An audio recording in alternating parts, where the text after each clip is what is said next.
We call roll. Ross. Here. White. Taylor. Here. Robinson. Here. Baxter. Here. Fouch. Here. Height. Here. And Witcher. Present. Quorum is present, sir. Thank you. I invite you to stand, and Ms. Ross is going to lead us in prayer and pledge. Please pray. Our Heavenly Father, as we begin a new year, may we always be grateful for what you have given us. Help us to learn from our experiences, whether good or bad. May we use these experiences to improve not only our lives, but the lives of people around us. Please watch over us in 2016 and make us the best that we can be. Amen. Amen. I pledge allegiance to the flag of the United States of America and to the republic for which it stands, one nation, under God, indivisible, with liberty and justice for all. So moved. Second. On the motion. Ross. White. Yes. Taylor. Yes. Robinson. Yes. Baxter. Yes. Fouch. Yes. Height. Yes. And Witcher. Yes. Okay, we're going to start off tonight with a presentation, a very special presentation. And I'd like to invite Colonel Mike Ross and his group to come to the microphone. Is that how we're going to do that? Mayor, I have the Okay. names. All right, Ms. Ross, go right ahead. Let me do. What these gentlemen here, they're with the Military Order of the Purple Heart. We have Chuck Adkins, who's at the podium, and he's the Senior Vice Commander for the Department of Arkansas. We have Mark Diggs, who's the commander of Chapter 431, and we have the Senior Vice Commander, Richard Maxwell, who is with Chapter 431. Thank you. Go right ahead. Hey, it's good to be here. North Little Rock is the city of my grandparents, and my father was raised here, graduated from Old Main back in his day. It's always good to be back down here. Mayor Smith, members of the City Council, and residents of the great city of North Little Rock. The Purple Heart is specifically a combat decoration and is our nation's oldest military medal. It was created by General George Washington in 1782 and originally known as the Badge of Military Merit, and it was first awarded to 3 enlisted soldiers in Newburgh, New York, and then faded from use shortly thereafter. The award was reestablished in 1932 by the President of the United States per War Department General Orders No. 3 and renamed the Purple Heart. The criteria for presentation stated it is awarded to members of the United States Armed Forces who are wounded by an instrument of war at the hands of the enemy and posthumously to the next of kin in the name of those who are killed in action or die of wounds received in action. In 1973 and again in 2015, the criteria for awarding the Purple Heart was amended to include U.S. service members being wounded or killed by attacks or acts committed by terrorist groups within the United States or in countries friendly to the United States. The heritage the Purple Heart Medal represents is sacred to those who understand the price paid to wear it. Established in 1992, the Purple Heart Trails and Cities program is to create a symbolic and honorary system of cities, highways, and monuments that give tribute to the men and women who have been awarded the Purple Heart Medal. It accomplishes this goal by placing a visual reminder to those who have paid a high price for our freedom to live and travel in a free society. Signs or monuments have been placed at various locations throughout the United States and its territories, designating those cities, highways, bridges where legislation or proclamations have been passed to designate them as a Purple Heart Trail or city. Today, the 28th of December, 2015, on behalf of the Military Order of the Purple Heart, Department, Arkansas, I'm honored to have Patriot Mark Diggs, the commander of Chapter 431, present a plaque to the city of North Little Rock proclaiming it a Purple Heart city. In addition, I want to thank Mayor Smith, members of the City Council, and the residents of North Little Rock for recognizing the service and sacrifices made by all veterans who have served our great nation, yet giving special tribute to those awarded the Purple Heart Medal. Yours in patriotism, thank you. Mark? Thank you.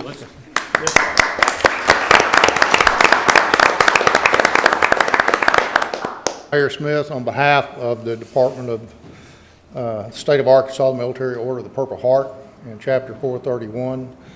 We are proud to present this in recognition of North Little Rock and all of the aldermen that voted for this resolution to become a Purple Heart city. Thank you. We really appreciate that very much. You bet. Thank you very much. And before you go, Let me have the mic just for a moment, Yes, if I sir. can. This was pretty special when we did this the other day, so I do want to take just a moment to read this proclamation. To all whom these presents shall come greetings, whereas first created as the badge of military merit by George Washington in 1782, the Purple Heart is the oldest military decoration presented in use. And the Purple Heart was the first American Service Award or decoration made available to the common soldier and is specifically awarded to any member of the United States Armed Services wounded or killed in combat with a declared enemy of the United States.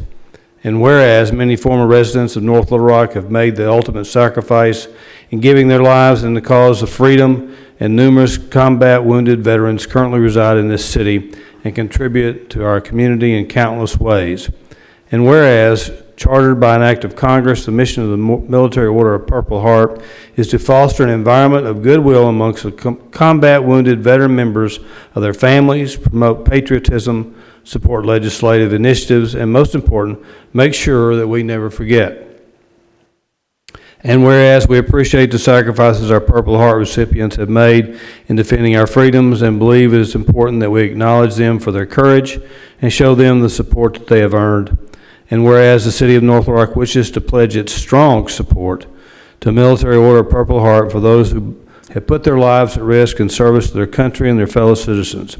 Now therefore I, Joe A. Smith, Mayor of the City of North Little Rock, along with Alderman Steve Baxter, Bruce Fouch, Charlie Height, Linda Robinson, Debbie Ross, Maurice Taylor, Beth White, and Murray Witcher, hereby proclaim the City of North Little Rock a Purple Heart City and witness herein my signature on the 28th day of December, signed by me and Diane Whitby, City Clerk and Treasurer. We're very proud to be a member of this organization, and we're certainly proud of all of our citizens that gave the ultimate sacrifice, and also those that were wounded. And I understand that you're one of those. And are you still living here in North Little Rock? Good. Debbie was telling me that you're the same age as our son, so we're really proud of you and glad that you're doing well. And if there's anything that we can do to help you, feel free to let us know. Okay? Thank you so much.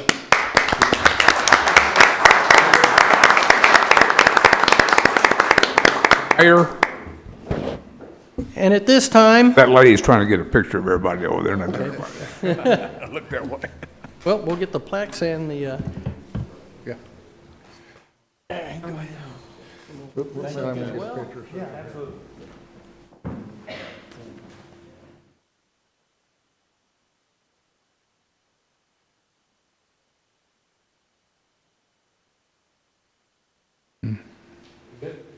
I was going to have her get a close-up picture of the proclamation. I will send that to National. You got that. Real good close-up. Real close up. Yep.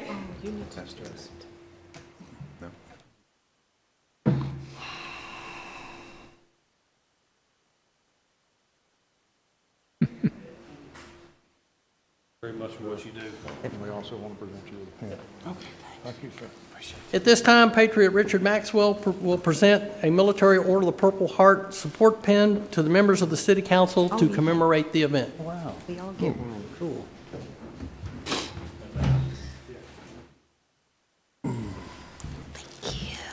Thank you. Appreciate it. Thank you, Richard. I appreciate you. Did you get one? Cool. Thank you.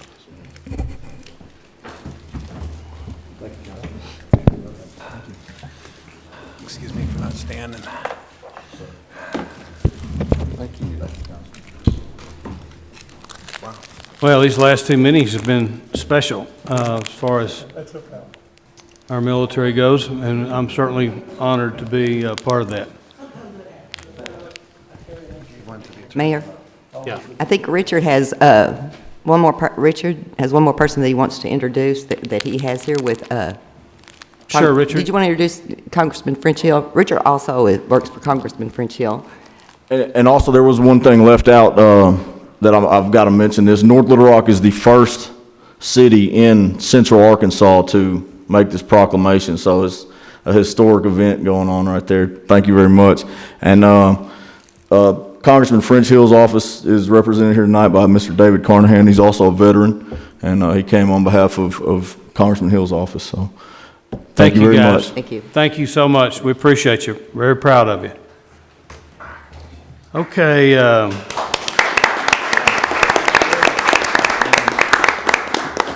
Communications, There is none filed.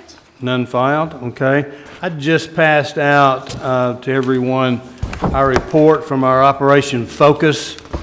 That week-long, the first week in November, and the reports are there for your reading pleasure, and I do mean pleasure. It was very successful, and you can see some of the numbers. One thing that stood out to me is that it seems like a lot of the problem in that particular neighborhood were people that were visiting that particular neighborhood, not living there. So that's something that we're going to be paying attention to. But anyway, I'm really proud of Isaac and people on my staff that put this together. So thank you for that. Unfinished business. Finished business, R-15-164, Mayor Smith. I'm going to hold it, please. New business, R-15-185, Mayor Smith. Please call it. A resolution declaring certain city-owned items and other equipment as surplus, providing for an auction thereof. Move for adoption. Second. On the motion. Ross? Yes. White? Yes. Taylor? Yes. Robinson? Yes. Baxter? Yes. Vouch? Yes. Height? Yes. And Witcher. Yes. R-15-186, Mayor Smith. Please call it. A resolution extending the closing date for the sale of property located on Young Road to GEL Land Acquisitions LLC to February 29, 2016. Move for adoption. Second.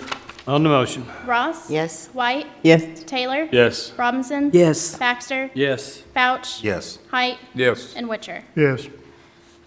R-15-187, Mayor Smith. Please call it. A resolution approving an extension of the contingencies period on the sale of property located at 632 West Riverfront Drive in the city of North Little Rock, Arkansas. Do I have a motion? So move. Second. Questions, comments on the motion? On the motion, Ross? Yes. White? Yes. Taylor? Yes. Robinson? Yes. Baxter? Yes. Vouch? Yes. Height? Yes. And Witcher. Yes. R-15-188, Mayor Smith. Please call it. A resolution amending Resolution Number 8711, 2015 budget. Move for adoption. Second. Questions, comments on the motion? Ross? Yes. White? Yes. Taylor? Yes. Robinson? Yes. Baxter? Yes. Vouch? Yes. Height? Yes. And Witcher. Yes. This concludes new business. Thank you. Public comment section. Billy Earls, Austin, Arkansas. Yeah. Come to the microphone. 3 minutes, please.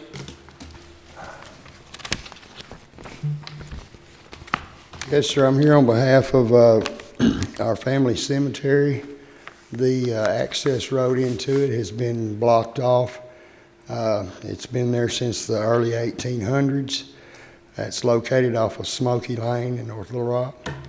And my family has lived here and have a lot of kin that's still here. And we'd like to make a motion to have a street put back in there so we can get in and out to the family cemetery. Okay, thank you. Thank you.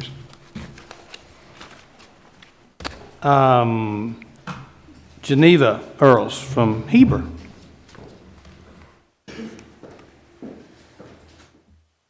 I've been here before, and I'm just asking y'all again to please help us to get the road put back. It was a through road at one time. School bus ran down it. The mail people ran down it.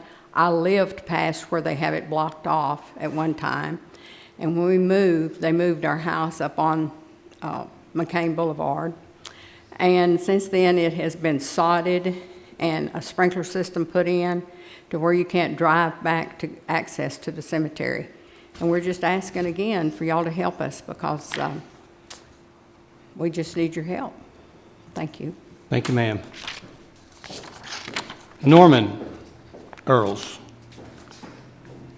Greers Ferry, Arkansas.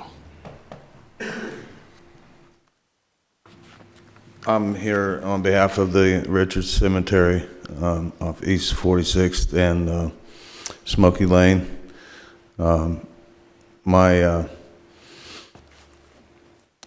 My family started out there hundreds of years ago. I have a daughter that has a big brown birthmark on the side of her head, and she's one of my grandfather's. Well, she's the only grandchild, great-grandchild of my grandfather who has his same birthmark, and that makes her feel pretty special. Makes me feel pretty special to have that kind of heritage that I can tell her about.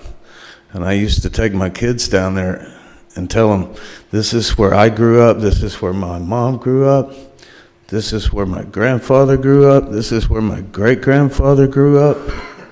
And all these people, they're all here. This is your heritage, kids. And my parents moved us away from there, moved us to El Paso, Arkansas when I was a little kid because of the concrete jungle that was closing in on us, to get us away so we could be brought up on a farm away from the city. And I still come down here and bring my kids down here and tell them what it used to be like down there when I could go as a child to the spring on Spring Hill and get water in a bucket and take it home to our house and drink it. That big spring in front of the heart hospital down there now. It used to be a little trickling thing in the woods. And I can,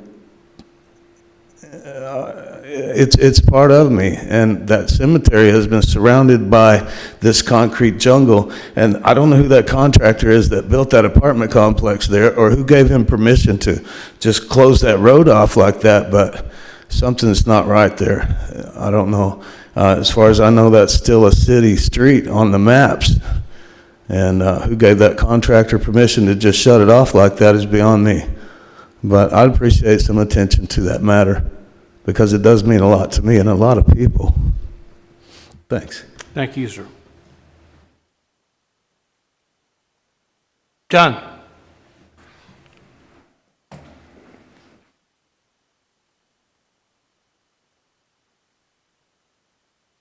I've been here so much they know me by my first name. My name is John Douglas Richards, Roman numeral 6. My family started that cemetery in the early 1800s. There's other cousins that are buried out there, and I was told, which I'm trying to verify, that there was slaves buried out there. I keep trying to use my 3 minutes up, but I've got more to say.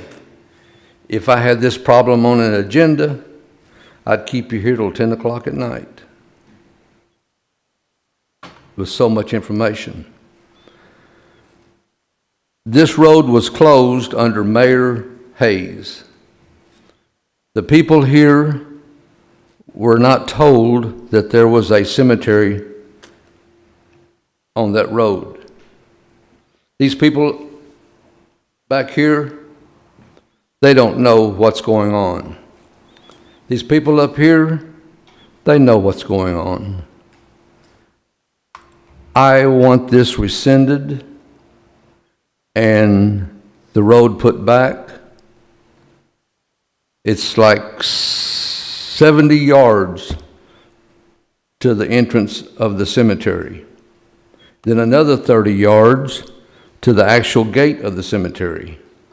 We don't want the 30 yards paved.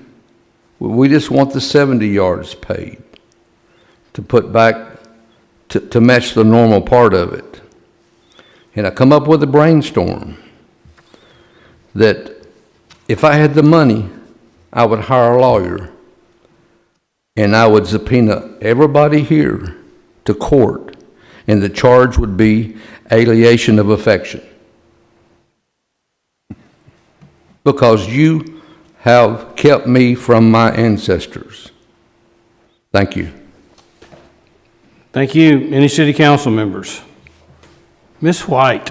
I just had a question from the legislation. I couldn't get your attention. On Resolution 15185, where is that 1948 barge located that we have? It's down there. It's the Matthews barge. Okay, it's just the one that sits down there. Yeah, it's Okay. one that sits on the very end. It's Matthews barge, and we don't want to spend any money on it, and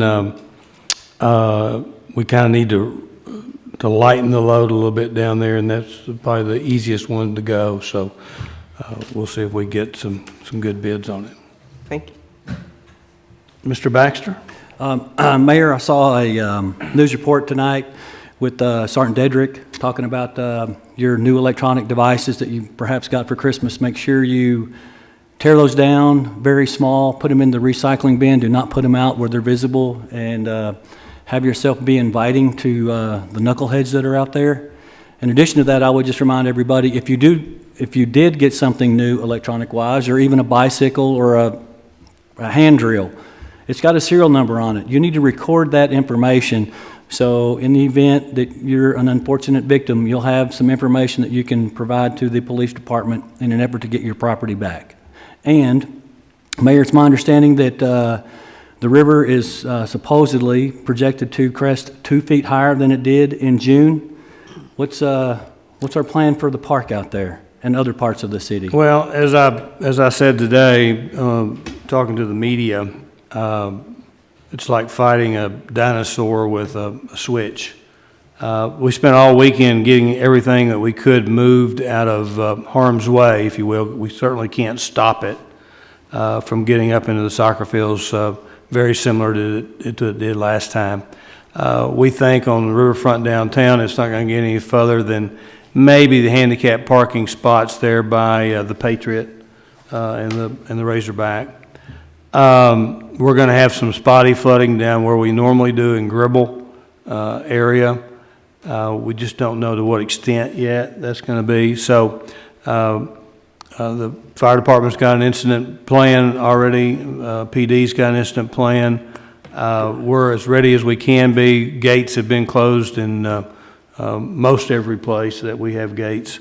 So we're doing all that we can do. We just hope that it comes and goes quickly is all we can hope for. Maybe we can just follow that up. I know that in June, we lost a portion of our barrier down there around the quarry. Alderman Hyde, you know what I'm talking about, right? The poles and the cable. Yeah, the height of the river washed away that bank there, and it caused, I think we lost, Chris, 6, 7 posts. They were replaced with steel posts. And the original ones were only buried in the ground at 18 to 20 inches, but these new steel posts are much deeper, and they should withstand any high water if it occurs. But if they wash out, we'll have to fix them again. Hopefully, we'll keep our fingers crossed that it won't. Were you down there today? Yes. The river's roaring. Let me monologue for a minute unless somebody else has got something. We spend and have spent the last 3 years saving money, if you will, and cutting expenses and putting money into our fund balance for emergency situations. I wanted to make you aware of several things that we might possibly have to spend some money on. Back in the spring when we had the flood, that flood cost us about $130,000. We just spent additional $30,000 in the past 2 weeks on getting the sand out from around the landing and where our emergency boats are. Bad timing, huh?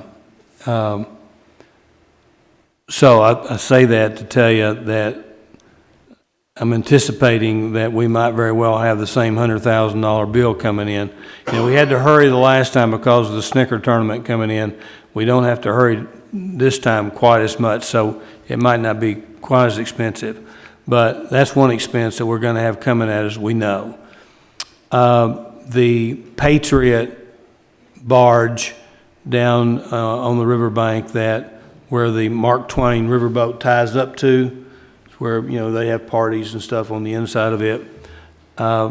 The bottom of the Patriot is in disrepair and is unrepairable.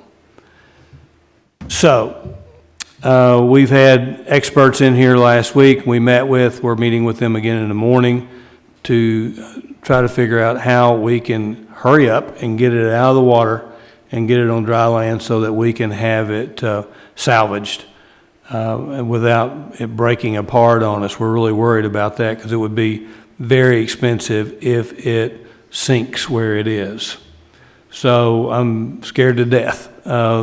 And with this water coming in right now, I'm holding my breath for the next 3 days, I can assure you that.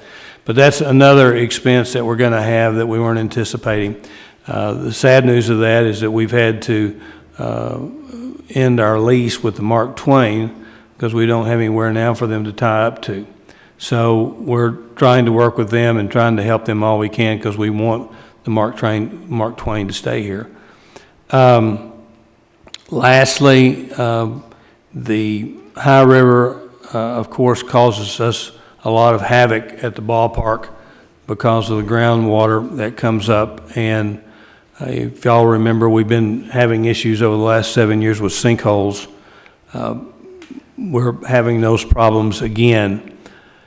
When we finished the construction on Dickey Stevens, we knew that this could possibly be an issue, and we went into mitigation with the contractors and the architects and the engineers and everybody else, and we were able to negotiate a $160,000 settlement. So we still have that $160,000 in the Public Building Authority. Chris is working up the cost, his anticipated cost on that. Hopefully the 160 will cover it. If it doesn't, then we'll probably have to come to the council to figure out how to fix it completely. We're on a very short time fuse on this. We just got the engineering report back today. We met with them today from Terracon Engineering. And we have a firm here, it's Diamond Construction. A lot of you might remember Danco Construction. They do a lot of our work at wastewater. They're used to this underground work. So we're probably going to come back to you or the Public Building Authority. We're not sure yet who has the authority, but one of us does, to allow us to hire them. Everything that's being done is underground and we don't really know. It will be very difficult to bid it out. So we're probably going to have to waive competitive bidding and let Chris, along with the Wright family that owns Diamond Construction, keep us in line budget-wise. We need to have the ball field completed and ready for the team by March the 15th. So we've only got 2.5 months. So we're going to be on a fast track on that, and I just wanted you to be aware of that. Not to be a gloom and doomer here at the end of the year, but I hope everybody had a great Christmas, and certainly want to wish everybody a happy new year. But I wanted you to be aware of these issues so it didn't catch you by surprise here in the next month or so when we brought this back to you. Ms. Ross? Okay, let's hear some good news. Mrs. Scott, how the city ended up in the year end on our sales tax, that was a good thing. So let's think of something positive. Yeah, I mean, our financials are better than I've ever seen them in the 25 years that I've been here. So thanks to all the department heads that helped me keep that budget in line, and Ms. Scott for cracking the whip at us and making sure we stay within budget. So thanks, Karen, for all your hard work. Anybody else? How about a motion to adjourn? Second. On the motion. Ross? Yes. White? Yes. Taylor? Yes. Robinson? Yes. Baxter? Yes.